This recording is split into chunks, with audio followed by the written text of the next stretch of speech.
Hello, everyone, and welcome to the Tech Informist. My name is JJ Hammond. We have another great show for you. Are you ready to be informed on the top tech news stories from around the world, apps you should try and download on your favorite gadgets, awesome special guest interviews, fun and lively commentary on the technological industry, and of course you are.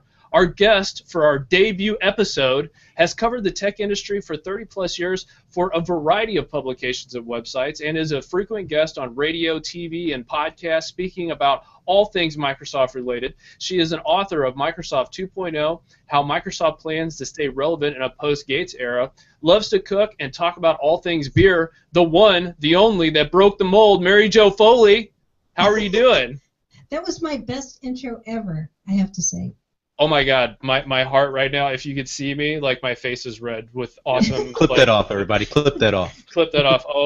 OMG. So, however, this show is not complete without my good friend, co-founder, co-partner, editor-in-chief of STLTechTalk.com, producer of Codecast by STL Tech Talk, co-creator of STLTechSheet.com, our Women in Tech website, and the Tech Informist show and site. The uncanny Kevin Harvell. Say hello, Kevin.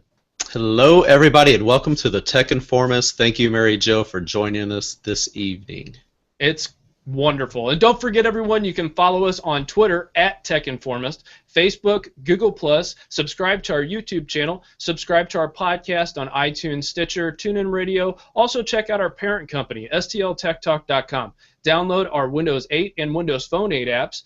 Visit STLTechTalk.com to keep up with our tech news, podcast, Codecast, programming code, hands-on reviews, event coverage, and much, much more. And don't forget, you can interact with the show by sending us feedback to at Tech Informist, and that's on Twitter. Also, contact at thetechinformist.com. If you're watching us live, you can ask us questions via the chat room, and we will do our best to answer those questions in a timely manner. Special thank yous go out to Win fan Kyle and the Win fan Sean, big fans of the shows that we have and going forward. So thank you so much for being so active with us on Twitter and just for being awesome people and supporting the show. So thank you. So let us get to the reason why we are all here tonight, and that is for the amazingly beautiful Mary Jo Foley.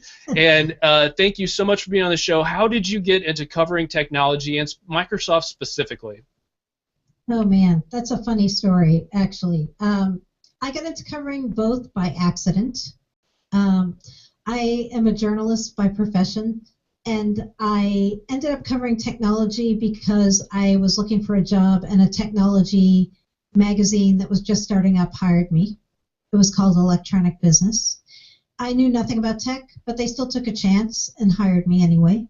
And I ended up covering Microsoft also by accident because at the time I was working for another tech publication that was called PC Week back in the day, now known as eWeek in its current mode.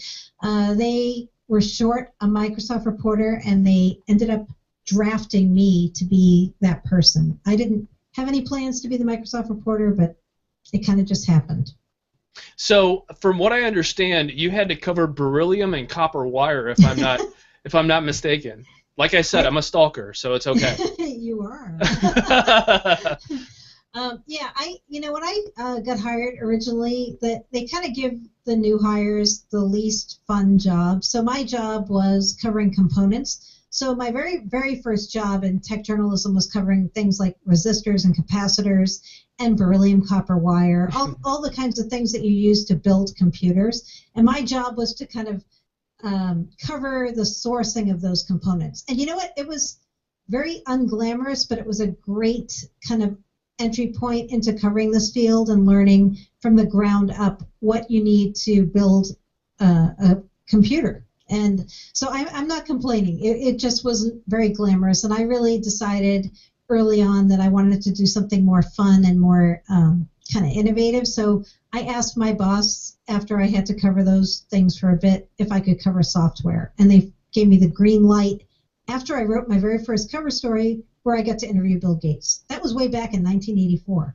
My gosh, that's crazy to think of that. You probably weren't born yet. But I was born that year. Okay. That year. So depending on the month, then yeah, That's debatable. But so from what I understand, you actually not turned away on purpose, like, hey, get away from me, Steve Jobs. Yeah, that was an accident too. Right. I have a lot of accidental things, I guess, in my career path. But when I was interviewing Bill Gates for the very first time, we were at Comdex, which was a big computer trade show, kind of like CES these days. And we were sitting on the show floor, and I was interviewing Bill Gates on the show floor. And so, of course, people who knew him were coming up and talking to him, but they were cutting into my interview time. So some guy came up and he started talking to Gates, and they were talking and talking and talking, and I asked him to leave because he was cutting into my time. Right, please, and I didn't for know the love at of that God. time, but it was Steve Jobs. Right. And so when he walked away, Bill Gates said to me, "Did you know who that was?" And I said, "No." And he said, "That was Steve Jobs." And I said, "I don't know who that is." Right. Tell me about another startup, Yeah. So who are these guys, right? I know, and it's kind of amazing they still let me cover technology after that very inauspicious beginning, but they did. Right, and just for time's sake, one thing that I noticed about just in general in journalism and this certain sense of it's actually better to be fearless, because I feel as though if you're fearful, then you don't maybe ask the harder questions, or you're not trying to put yourself out there. And it's okay, like you said in one interview, that Bill Gates actually didn't treat you all that well. So having said that, I mean, you're really kind of put on the spot, and if you're just like, you know what, I'm not afraid, I can take this. That's a good way to approach it, and you can really get a lot of cool stuff out of that. Yeah, and you know what? It's not bad, especially when you're starting out, and even now, to just say to somebody, "I don't know what that is," right? Or right. "I don't know." And so many journalists I see, they're afraid to say those words because they're afraid people will judge them. But all the time, even now, when I'm interviewing somebody on a new technology or operating systems or programming languages, they'll make a reference to a term, and I'll just say, "I don't know what that is." Right. Nothing wrong with saying that. There's nothing wrong, and it's not like everybody's reinvented the wheel. Like, and I love that you covered in the beginning, just to give our listeners a little bit more information. CAD/CAM software. That's where you made your bones a little bit. Yeah. Especially became writing about operating systems, and you had no computer degree. There was not a lot of women writing about technology when it first began. And still, to this day, not a lot of computer program focused women write about those experiences. And if they do, it's very isolated incidents. And that kind of goes into another question that we'll get into here in just a second. But right now in the current state, and a lot of people who follow you, obviously there's a lot of questions that our audience and even myself would ask, but speaking more to the point of, what are some of the ways you feel, covering Microsoft for as long as you have, that Microsoft can help fix their image and get more people interested in products such as Windows Phone and Windows in general?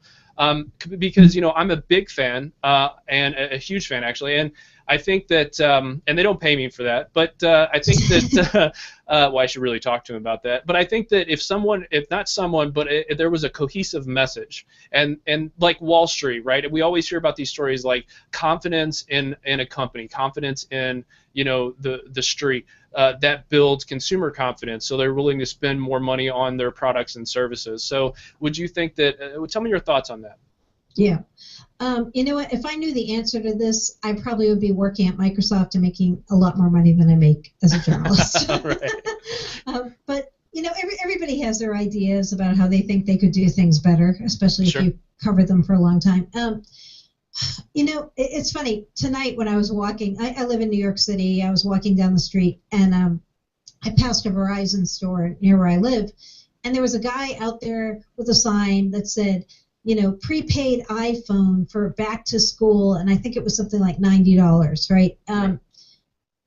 When I bought my Windows Phone here in New York, I had to beg them to go get it from the back room.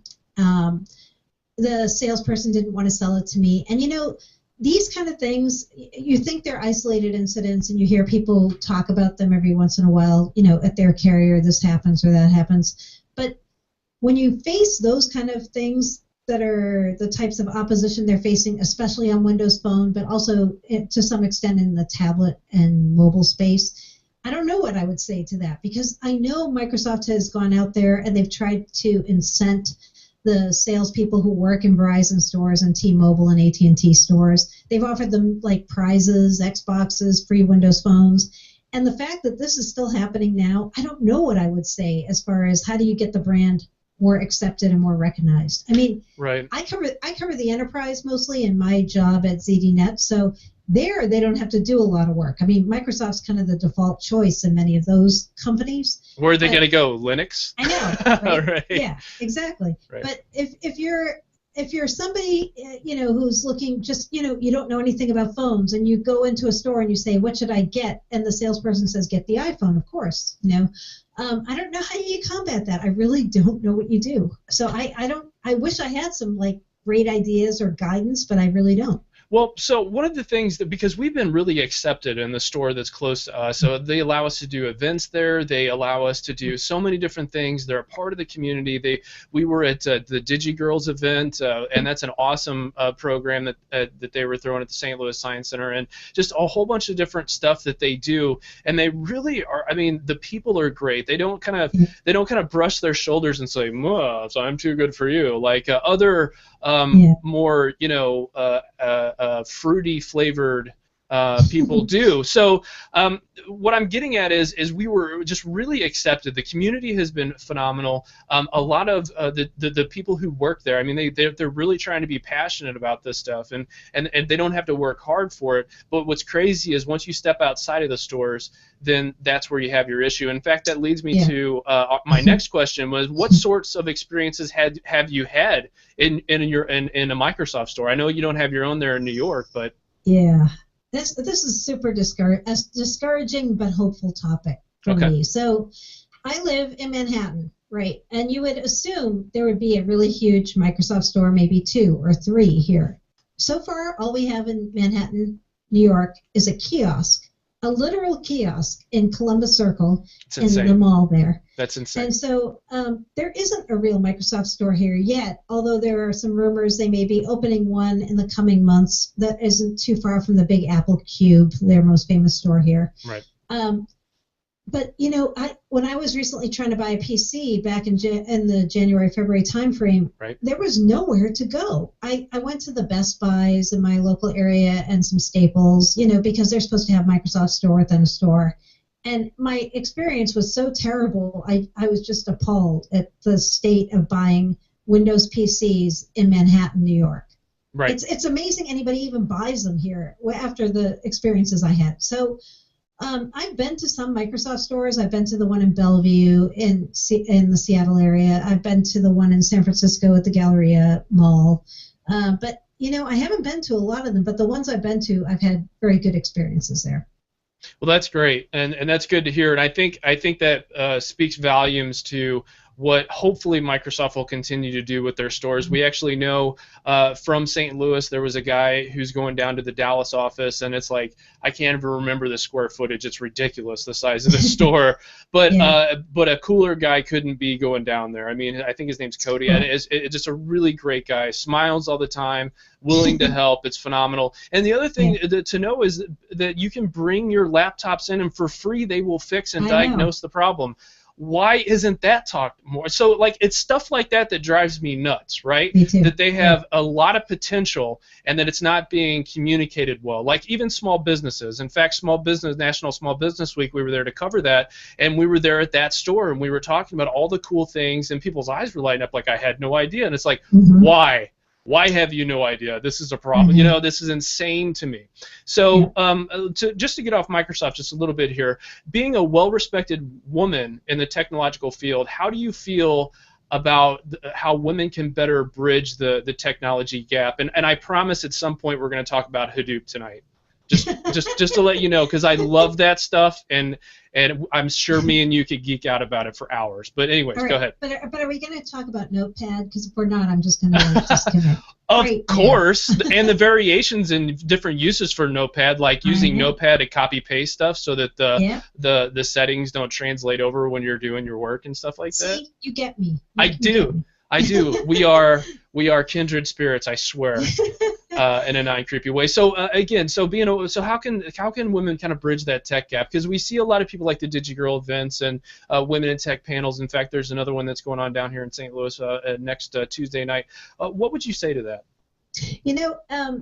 This is a really interesting topic to me because I'm a woman who covers technology, and I've been doing it so long. I mean, way before there were many women doing it. And I mean, when I started, there were some, for sure. But it's really cool to see how many more there are now. I mean, people lament how few women there are in tech, but I can tell you, back in 1994, I mean, 1984, when I started, there were a lot fewer women, at least in the writing part of the tech. Right. So, I got to do this series a couple of years ago where I asked Microsoft if I could interview women engineers who worked at the company, because a lot of times the spokespeople we get to talk to as the press, they're men.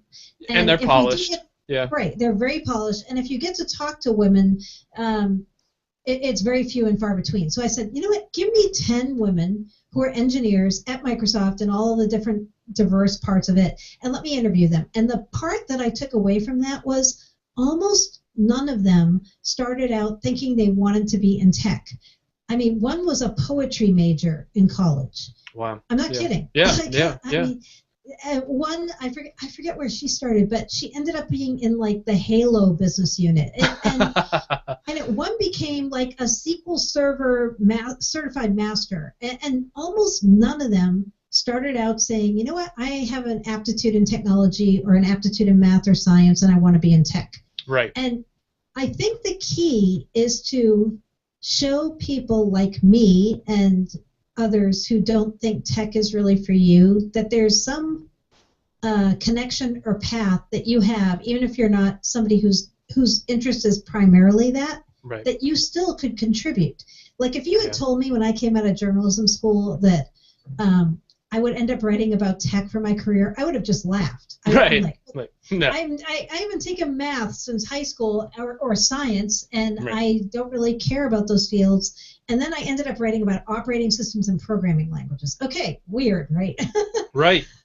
But I figured out that I really liked the logic part of the field, and I really liked being able to connect dots and use my writing skills to explain complicated things in a more simple way. And I think if you could kind of come to women where they are, whatever their primary interest is, and say, you know what, even though you're doing poetry, or even though you're interested in literature, here's how you could make a lot of money and have a very fulfilling career if you just bridged that and covered more things or entered the tech field in some way.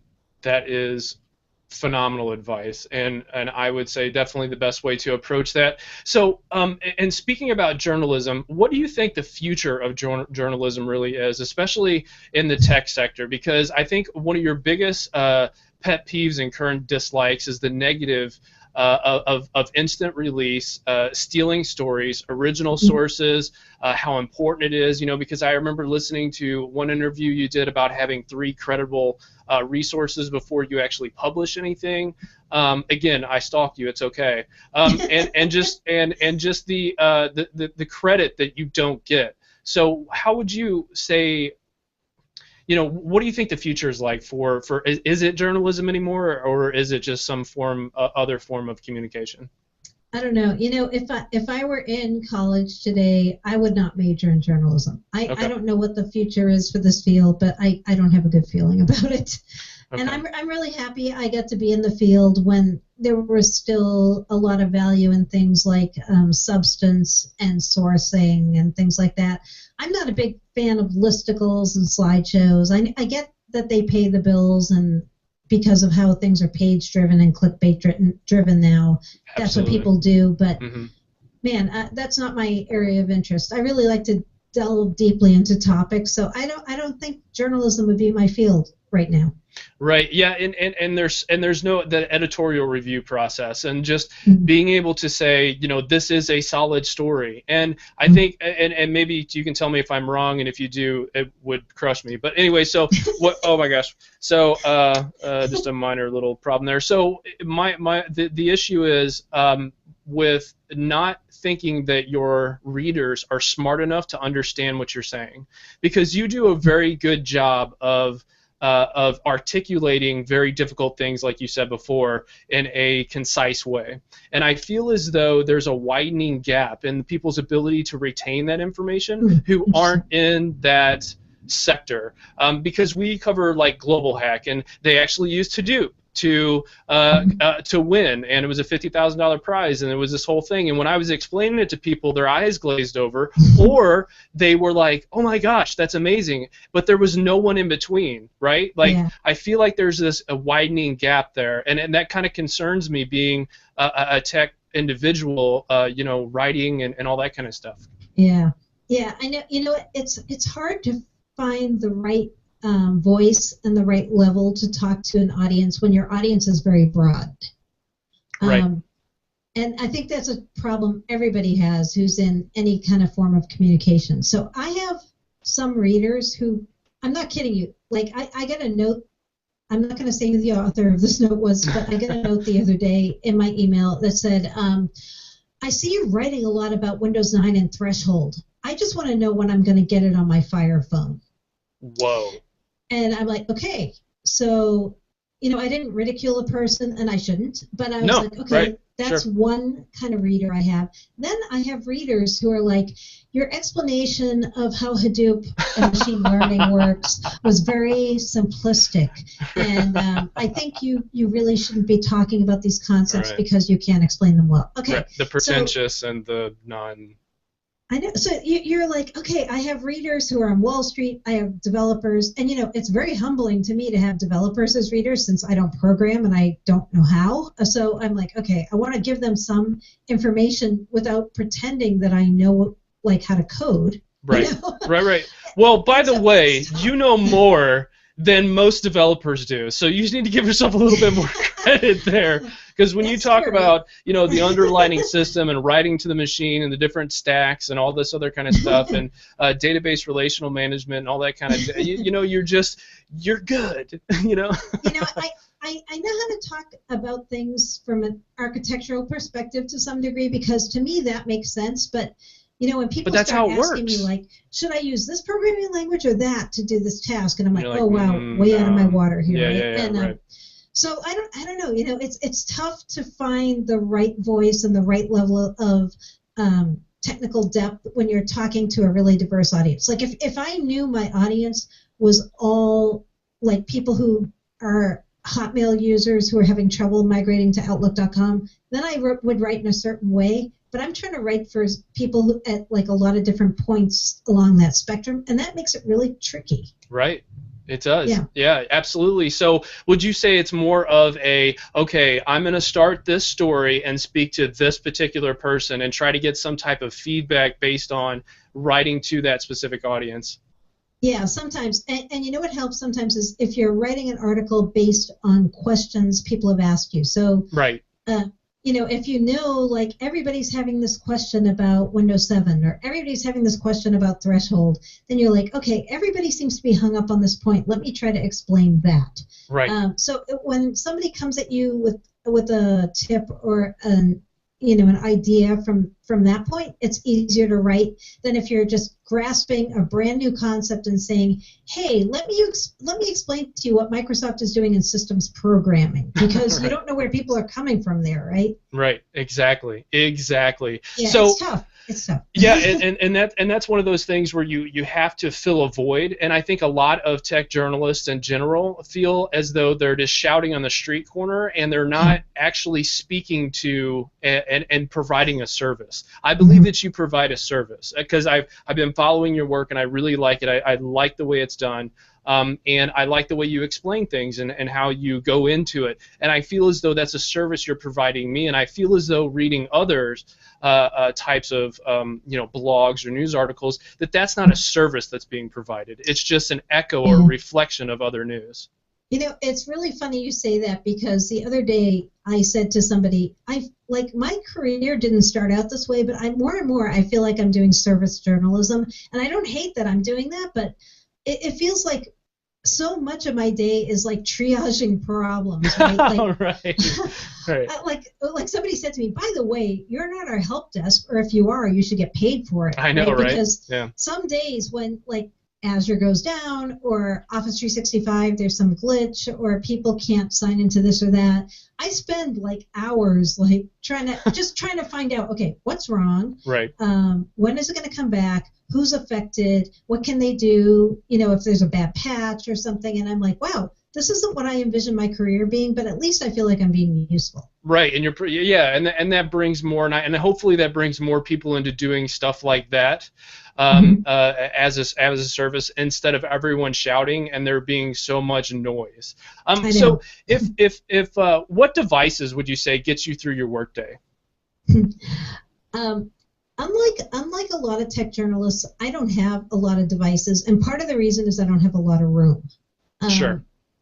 Like my colleague on Windows Weekly, Paul Thurrott, he has a whole office that he said half of it is full of boxes where he's getting loaner devices and Android and Apple and blah, blah, blah. Okay, I live in 450 square feet, and that's not an exaggeration, and I work here too. Whoa. So I don't have a lot of room to have boxes of devices. If you do, you would be sleeping on them and cooking on them and serving tables. Exactly. So every time when I get a loaner device, I use it for a while and I send it back because I just don't have room to keep these. Even when vendors say you can keep those, I'm like, no, I can't. I can't even put them in my closet. There's no room. So. Yep. I have as my daily desktop, the thing that I use mostly for work is a Dell Optiplex. It's a 21-inch large screen desktop PC that runs Windows 7. That's my daily driver when I'm home. Nice, very, very nice. When I'm on the road, I use my new Windows laptop that I bought in April, which is an Acer S7 Windows 8 machine. Nice. That is really awesome. I love it. It's an i7 laptop. Everybody who sees it is like, wow, that's amazing. I spent a lot of money for it, but you know what? My whole job is being on the web and writing and using Skype, so I need a really good machine. Absolutely, and that was a good machine. You know, Acer sometimes doesn't put out a lot of good, like some of their stuff is all over the place, but that one in particular, I was like, I really like that one. So it's a great one. So do you see yourself using the HTC One now? Yep. As your main device? You can see it, but I can't. The others can't. The others can't. No, that's okay. I'm the only one who matters. No, I'm just kidding. So on that topic, if Microsoft was to end Windows Phone ecosystem, and I'm not trying to be pessimistic because God knows I have enough invested into this ecosystem that I should have stock in the company. Which mobile ecosystem could you see, working for you? Oh man, that's a depressing and horrible thought. It is, right? It is. It really is. And I think Paul too would probably curl up into a corner maybe. And I'm not speaking for him. I'm just saying based off of what I've listened. Yeah. So I do use as my real phone, my daily phone, a Windows Phone 8 device. I've been using the Lumia icon, and now I'm using as a loaner the HTC One M8 with Windows Phone on it. And I guess if Microsoft said tomorrow, like, hey, we're not doing Windows Phone anymore, we're pulling the plug, which I don't think they're going to do. I don't think so either. But no, I guess I would go Android because as much as I don't like Google's Big Brother-ishness, I have a real dislike for the Apple fan base. Okay, right. And So I've kind of had some run-ins with Apple fans that have left me with a really bad taste in my mouth. And I think Apple makes really beautiful products, but I don't want to be associated with the people who I've met who are Apple users by and large. And I know this sounds really ridiculous to some people, but I don't want to be an Apple user.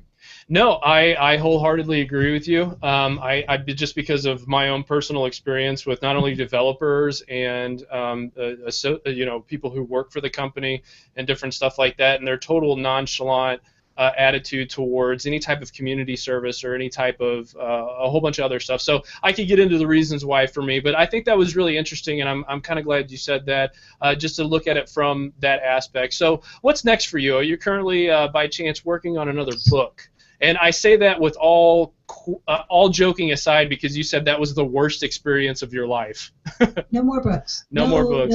Nope. I'm somebody who really has, the more you do your craft, whatever your craft in life, see what you're good at, what you like, what you hate. Right. I hated writing a book.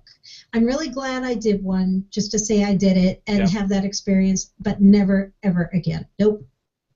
I do not blame you at all. So this wouldn't be a show or a Mary Jo Foley interview without some type of beer question. Have you had a chance to sample any Schlafly beers? Okay, you want to hear the saddest thing? I was in St. Louis a couple years ago for a guest appearance at a conference, and so I got there. I didn't have a chance to have a beer, and then I'm like, you know what? I heard they have a really cool brew pub at the airport, and when I leave, I'm going to make sure to get a beer.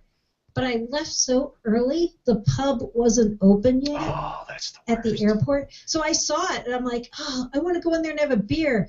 And I know it's 9 a.m., but I would just do it to say I had one of their beers, and I didn't. But the good thing is, in New York, we're starting to get a lot of beers now that we haven't been able to get from other places. And I've seen Schlafly in a couple like specialty brew shops here. So I need to try some Schlafly beer. I have not. And we're getting things now like Bell's and Almanac, things that we never could get here. So I definitely need to just like take some time and try it out. For sure, and I believe that you talked once about a guest that we had on another one of our shows, Steve Young from Scenic, with the kind of Keurig style beer where you can get the shipping. We had him on the show. His Kickstarter did succeed, and hopefully you get one, and then you can get just, I don't know, cartridges and cartridges of this stuff. Oh wow! Yeah, yes. it'll be gorgeous. But awesome. I gotta say, with you're a wonderful human being. You've done a lot for the community.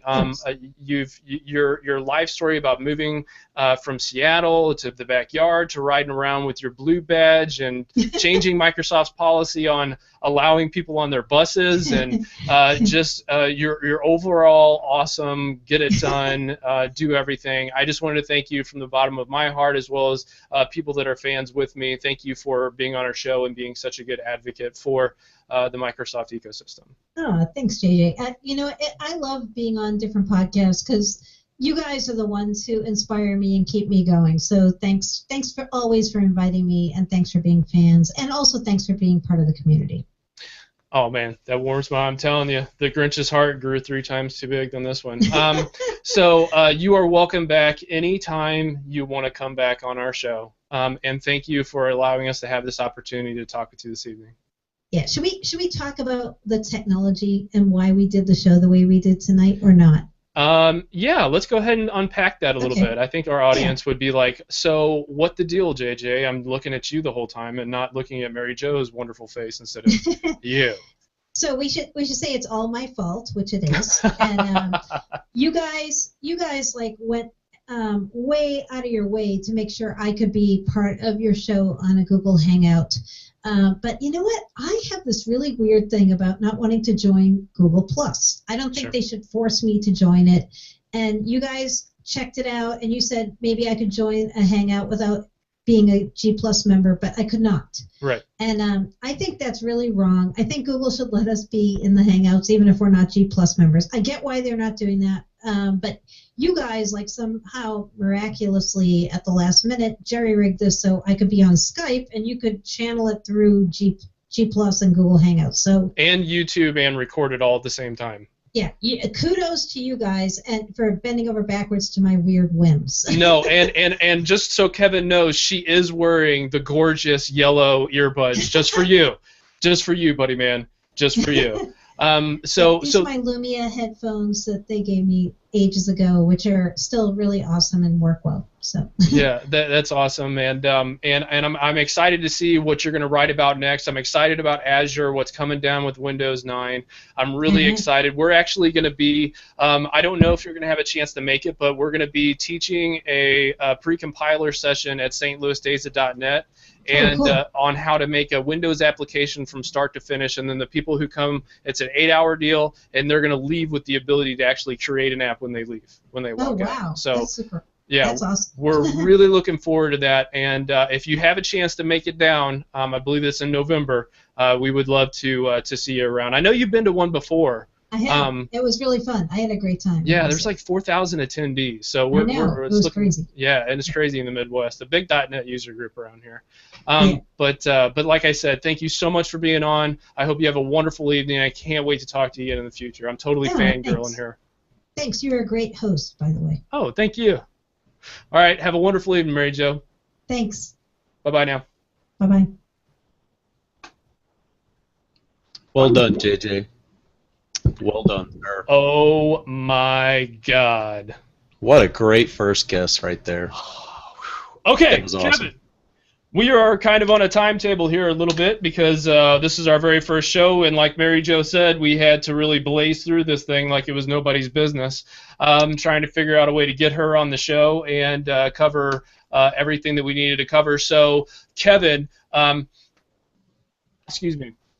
Now let us inform you on all things tech, starting with Kevin and your first topic. Go. Yeah, there's been so much great news coming out this week. I mean, we've had the IFA conference over in Berlin, Germany. Samsung's had their event. They've unveiled the Galaxy Note 4, the Galaxy Note Edge. Just a quick little rundown on some of those specifications on these brilliantly, just gorgeous-looking new devices. They're both running 2.7 gigahertz quad-core CPUs. They're very similar. Now before I won't go into a whole lot of detail here because they're just so similar. So whenever I say like this spec is for one, it's pretty much for both. The biggest difference between these two devices is the fact that the Galaxy Note 4 has a 5.7-inch quad HD Super AMOLED display with a 2560 by 1440 resolution.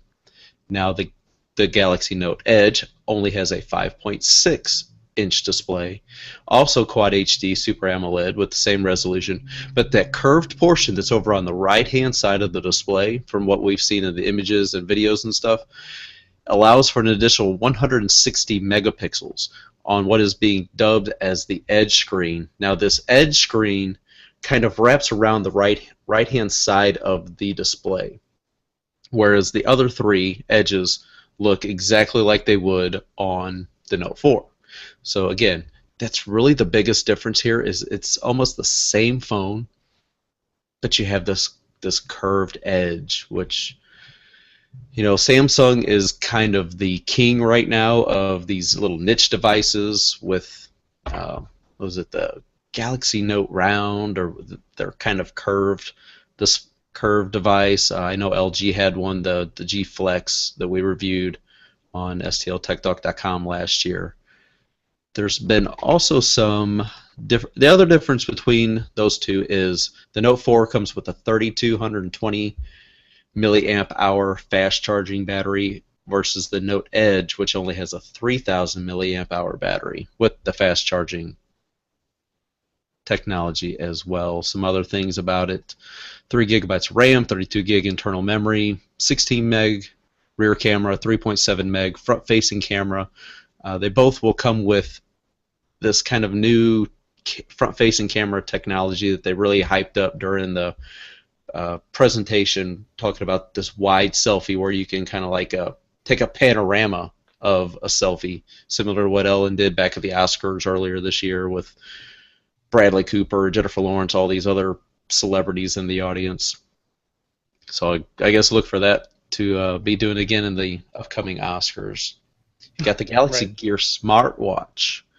Now, the Galaxy Gear S smartwatch is a 2-inch curved Super AMOLED display.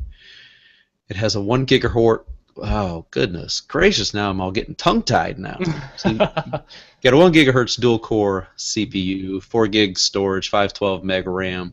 It's running Tizen OS, so Samsung has released their version of the Samsung Gear with Android Wear, but now with this new Gear S, they're going back to Tizen. So it looks like it's going to be in every other smartwatch. They're going to do Tizen, Android Wear, Tizen. I mean, whether or not that pattern holds true, that definitely remains to be seen.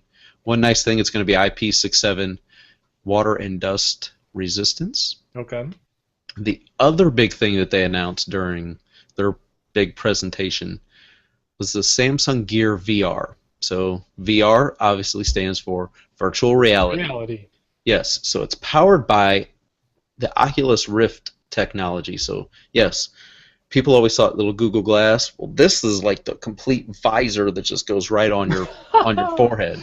That's hilarious. Yeah, so, yeah. I mean, it's pretty interesting, and I have not had a chance to play around with any of the Oculus stuff, but I think now we're probably going to be getting a chance as Samsung is going to be releasing this out there.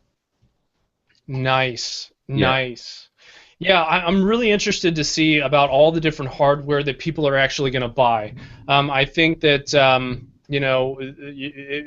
this is always going to be a thing where you're buying a phone or an accessory, or a new phone has to come out and it has to be different, it has to be unique, it has to be something that we never thought of yet, or whatever. And I think that that this is a step in Samsung's direction of making it unique and different in a way that Samsung can really just brand the crap out of it, because a lot of people don't care about this kind of stuff for the most part, but if you can find some way to make it unique and stand out, I think that some of the stuff that they're coming out with, this is definitely one of those things.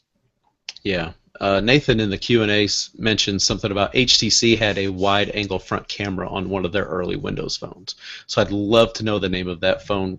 If maybe Nathan can look that up and let us know before the show ends. Really appreciate that. That way we can inform others that Samsung wasn't first with this.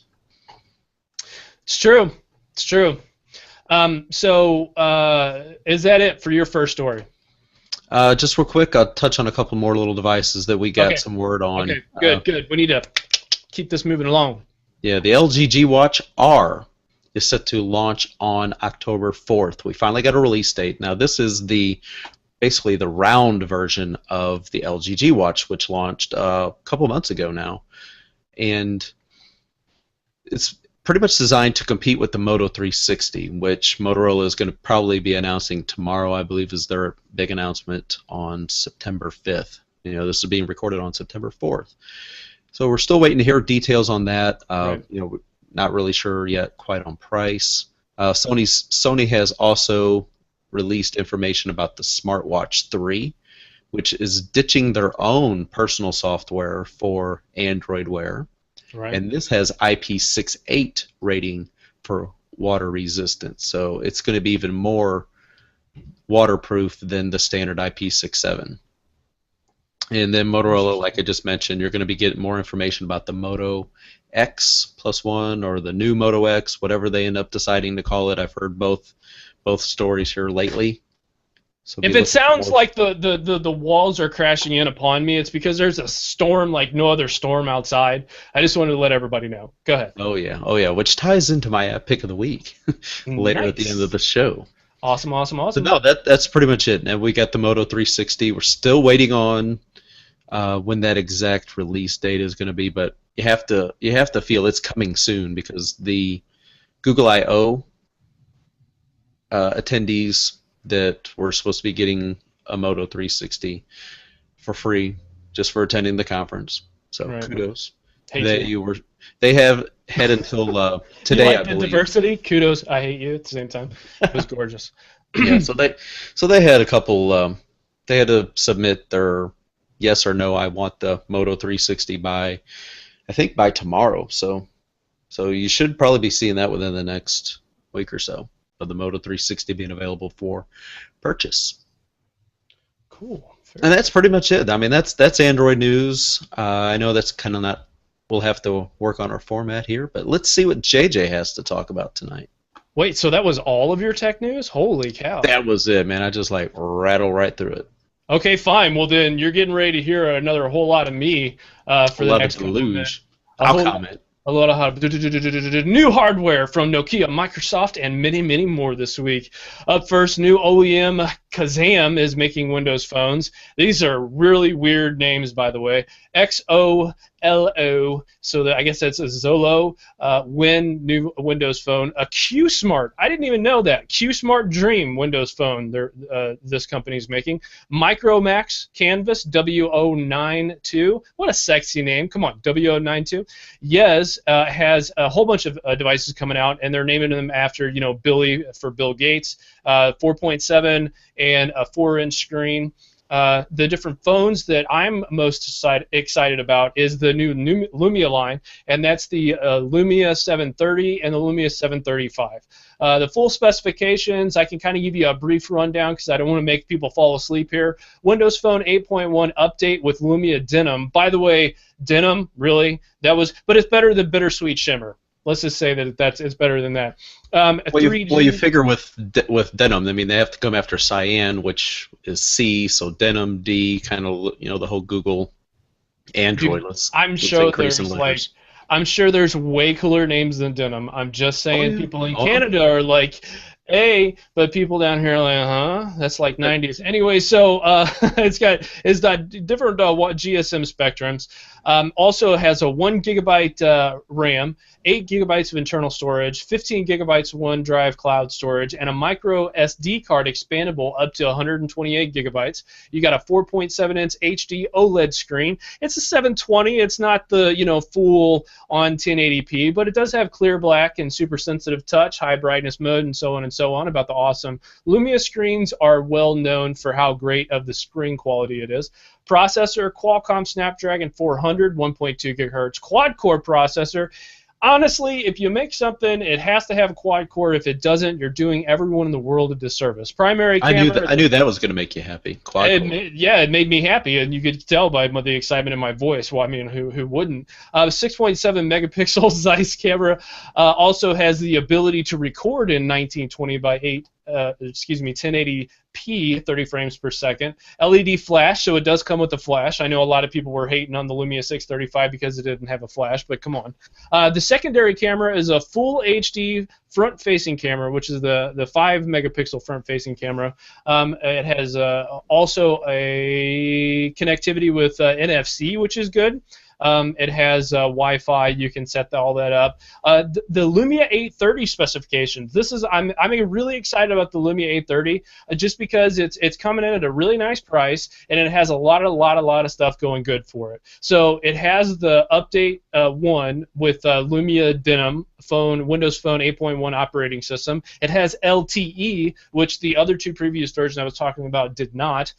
Also, it has 1 gigabyte of RAM, 16 gigabytes of internal storage, 15 gigabyte OneDrive cloud storage, and micro SD expandable up to 128 gigabytes, which is great. Display, 5-inch screen, clear black IPS, 1280 by 720 display, Corning Gorilla Glass. Also has a processor that is, guess what, Kevin? Quad core. Yeah. Snapdragon 400. Main camera is a 10 megapixel pure view with Zeiss, and I know it put a lot of people off because they want a little bit more than 10 megapixel. But honestly, Nokia's 10 megapixel is worth a whole lot. Insert metaphor here. Second camera is a 1 megapixel 720p. Let's see, connectivity, USB 2.0, removable battery. Okay, that was the other thing that was really exciting. This has a removable battery. Now, a lot of people like that, a lot of people don't, but I'm a fan that does. A removable 2220 milliamp battery. This battery is going to be just really good for this phone. It's only pushing 1 gig of RAM, and on a more than 2,000 milliamp battery, it's going to get great battery life. Audio, really good, rich sound. You get all the cool stuff. The next thing up is the dazzling, dare I say, reading from the press release, Lenovo Horizon 2S. Now this is a tablet PC. The Horizon is a 27-inch multi-mode tablet that it's kind of like the Surface in that it's like bigger and form factor wise compared to its other tablet brethren, but it's really made to be that PC replacement, Ultrabook replacement type thing going on. Doesn't have the keyboard that folds up and protects the screen, but I'm not going to hate on him too much for that. Also, the Lenovo ThinkPad Helix with the Broadwell processor and a slimmer form factor than previous versions. and the system now gives you the option of playing at a 3,200 by 1,800 or a 2560 by 1440 resolution. Holy That's moly. insane. That's insane. That makes me wish I had more time for PC gaming. You don't, and you never will, but that's why we have other people for that. And I hear you totally, Kevin. Asus ZenBook. This is really cool. Asus has come out with a wearable watch, which you didn't talk about, but that's okay. I don't hate on you for it. It does look pretty sexy. I'm not wholehearted in love with this thing. But beneath the surface, the ZenBook packs one of Intel's new power-efficient Core M processors, 128 gigabyte or 256 gigabyte SSD options. Pricing and available were not announced. A loss. Blah blah blah. Okay. Asus ebook. This is one of those things that we're going to see coming out over the holiday season. So I'm going to be working on not only low-end Google Android stuff, but low-end Windows 8.1 with Bing stuff. But guess what it has, Kevin? Quad-core processor. Intel Atom processor. That's paired with 2 gigabytes of RAM and either 32 gigabytes or 64 gigabytes of onboard storage, augmented by 500 gigabytes of free Asus web storage, which is basically like SkyDrive, and 100 gigabytes of Microsoft OneDrive storage for 2 years. Connectivity-wise, it's got 2 USB ports, micro SD card, micro HDMI, and of course, Wi-Fi. Toshiba Satellite Radius, coming in at $999.99. It's a 5-in-1 laptop, so it's got the whole moving around, plugging in things, throwing around. Toshiba Encore Mini. This is coming in at $120, and it's a 7-inch screen. I have no idea why they're selling this, Kevin, because I know. Is this like a netbook? I mean, no. This is a a tablet. Yeah, like the Dell Venue Pro. Okay. Yeah. So that's what the kind of stuff's going. A little Dell Venue. Yeah, I like mine too. It's good for reading. Acer Aspire R Series convertible laptop, whose touchpad used to sit above the keyboard. Now it's back to where it should be. LG acknowledged this problem, and now the Aspire R14, a notebook with a 360-degree hinge that has the basically. Do you remember the Dell ads where you could flip around the screen within like a roll cage type looking thing going on? Yeah. Yeah, so that's the same kind of concept, same thing. That's what it kind of looks like there. So that's going to be kind of hot to watch that come down the pike. Seeing or here, if I was blazing too fast through this stuff, that's okay. You can find all of this information on our show notes. Up next, and probably my most favorite device that came out this week is the screen sharing with your Windows Phone. Now, I know that there's like 5 people out there who use Windows Phone, and you probably block me out every time I start talking about it, but I just don't care. What this is, phones are becoming the centerpiece of our lives. Tablet sales are up, but there's a lot to say about the current plateauing market of tablet sales. The phablet sales, which are phones and tablets, are doing really well.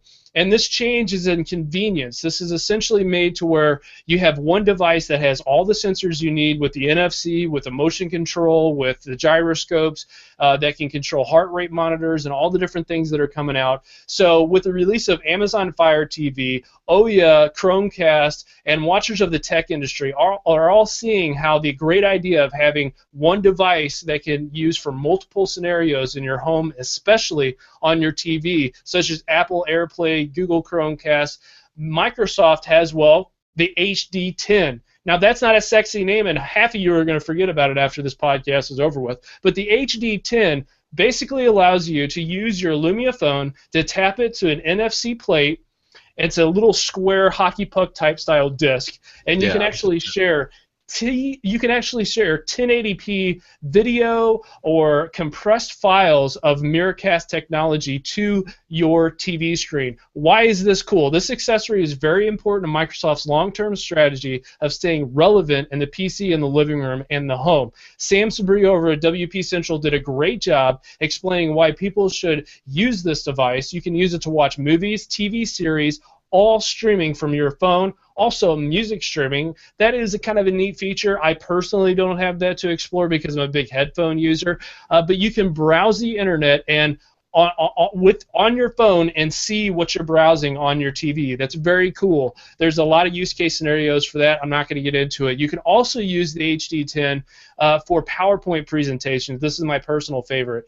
Also with games. With Windows Phone, you can get Xbox gaming experience, and now you can play those games on the big screen. I'm also looking forward to this feature because I can see more games coming out for the Xbox on Windows Phone gaming ecosystem than ever before. How much is it? Pricing currently sets it at $79.99. I don't think that it's too bad. When you can expect this device to come out, probably in about a month. Finally, the technology that is being used in this is sharing process called a new standard is Miracast. Miracast is a peer-to-peer wireless screencast standard formed by Wi-Fi direct connections. Miracast is used to compress high definition and stream content from one device to another. Also, let's not forget that you will need a TV that has HDMI as an input. My very last story is called Hey Hey Katana, or should I say Hey Cortana.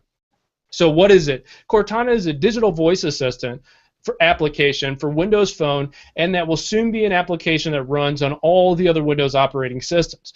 Microsoft is competing with Apple's Siri and Google Now assistants. The reason why it's doing that is for market share, mind share, and usability. The convenience of using a digital assistant cannot be fully expressed with me talking to you about this right now. You just have to use it yourself, or any application is cool. For example, when I want to remember to tell a client something the next time I talk to them, Cortana lets me know what I wanted to talk to them about and reminds me of that if I'm talking to them on the phone, through text, through Skype, through email, all of that stuff. I forgot something I was supposed to tell Kevin before the show, and when he emailed me, she said, oh yeah, and by the way, don't forget to tell him this. Google Now currently offers a feature called OK Google, and that allows the device to wake up from what's called sleep mode, or a passive voice. Microsoft is trying to allow the same feature where you say, Hey Cortana, and it wakes up the phone and then allows you to actually do commands like send a voicemail, read your emails, tell you where your destination is, get you driving directions, things of that nature. When we can expect this? This is going to be arriving on Lumia devices later this fall, and a firmware update to the operating system codenamed Denim. Devices will need a Snapdragon processor with 800 with the Snapdragon 800 or higher running on it to run this feature of the application. And that is your tech news of the week. Yeah, boom. Take a breath, man. Woo! So, yeah, the biggest things I did read about the HD10, I thought that was really cool. I was looking at that a little bit, and also that Hey Cortana, because that was one of my favorite things about the Moto X, is the fact the phone can just be sitting in your console in your car as you're driving, and you just simply say, okay, Google Now, and then it wakes the phone up. I think more devices need this, and whenever I saw that Microsoft's bringing this Hey Cortana to the Lumia devices, I was like, that's great. So thankfully, having a 1520, good to go. Unfortunately, people with 920s, 1020s that are not running these newer Snapdragon processors, kind of out of luck. So, if you've got an Icon or a 930, you're going to be good to go. The HTC One M8 that just came out, that's running Windows, it will be okay. It's just going to need a firmware update, I think, from HTC itself, because right. Lumia Cyan, Lumia Denim, those firmwares, those are typically intended for Lumia devices. So we're going to have to wait and see how soon HTC brings that to the HTC One M8. But you are currently using right now. I mean, you've got one there in your hot little hands. It's right there behind you. Well, I don't have little hands. I don't have little hands, but it's in my hands. It's right here. No, that is such a beautiful device. Oh, I know, it's gorgeous. And if you saw Mary Jo's cover, it's the Xbox version of the cover, and it's green. Oh, that's right. Yeah, she got the dot case. Oh God, it's gorgeous. Yeah, that's what she was at that press event. Comparison to her beauty, I'm telling you, pales in comparison. So let's go ahead and hop into the application picks of the week. I'm gonna go first. This is not the normal convention, but this is a new show, so I get to do what I want. JJ picks. TileMe for Windows Phone 8, and Tweetium for Windows Phone. A lot of people complain about the experience on whatever for Twitter. Tweetium is awesome because it is cross-device. So if you're using Tweetium on your Windows Phone, you can use it on your Windows PC, hybrid, tablet, whatever the case is. It's really awesome. It's a Metro app, and it syncs your logins and all that stuff, and it's just phenomenal. It works fantastic. I love it. Also, TileMe, which is great, which I still need to do to a whole bunch of my stuff, and I'm going to. But both of those are in the Windows Phone store. Tweetium is a paid service, and the reason why they do that, from what I understand the last time I listened to him talk, was due to the fact of this token issue and the fact that Twitter only allows for so many tokens to be done inside the marketplace. So he wants to make sure that it's not being overloaded and the service goes out and goes down. But as far as TileMe goes, it's gorgeous, it's wonderful. Kevin, you're up with your next one. Yeah, Tweetium is awesome. I know we both use it, and the whole token thing, I do believe that the reason why he does that pro is, like, if you've got multiple accounts like me, I have to manage multiple Twitter accounts on my devices, so I have to have the pro version. And every time you pay, you pay your yearly fee, whether it's like $8, it allows you to, essentially, the way he's getting around the token is that we'll reset the tokens to a point, because then it becomes a whole new thing. And I don't know, either way, it's working. And props, I think it's Brandon Paddock is the developer. Just a great developer, and always real responsive. You contact him on Twitter, he'll respond back. He's just great about all that stuff. You got questions, great guy. So the pick that I'm going to share with everybody is a great app, like you mentioned earlier with the storm that just rolled through St. Louis a little while ago. Right. And this is an app that you can use on iOS, Android, Windows phones, whichever. It's called My Radar Weather Radar, and you've got the Weather Channel apps. You've got Yahoo Weather. You've got your local weather. Local news stations might have their own news apps, weather apps, like KMOV here in St. Louis. But this My Radar Weather Radar seems to have the best radar that works really well, especially on Windows phones. You pull it up on an iPad, or you pull it up on 2520, or just any device. The radar is smooth, as it's the animation showing the path of the precipitation or the path of the storm. It's not real blocky and jerky, and just it loads and it runs smooth. So definitely props to those developers that created that. And it's available for free. So again, on iOS, Android, and Windows Phone. Boom. Thank you again to our guest, Mary Jo Foley. It was an honor and a privilege. Probably one of the greatest moments of my life, hands down. It was a bummer I did not get to talk with her, but we had to do what we had to do, like she said. We had to do what we had to do, but she did a great job. We brought you the guest. We did it. So we did it, yeah, because guess what? We're the tech guys, and we can do those sorts of things. Right. So from the entire crew, we can't thank you enough for being on the show. Also, thank you to all of our listeners. We really appreciate your support, and any further support, contact us at contact@thetechinformist.com. Remember that, contact@thetechinformist.com. Always feel free to hit us up on Twitter. I'm at JJ Hammond Music. Kevin is at Kevin Harvell. And we are very active there. And also hit us up on @Tech Informist for Twitter for this particular show. So again, thank you, everyone. Kevin, did you want to have anything before we conclude this wonderful episode? Again, thank everybody for listening. Thanks for all the wonderful support as we launch this new show. It's kind of been a little bit of a challenge, but it's been fun. It's been starting something over new again. Just make sure to subscribe, and whenever things start popping up in iTunes and all, or any other way that you can possibly rate the show, subscribe, share the show with your friends if you like the show. Email us, contact us with guest suggestions, people that you want to hear about.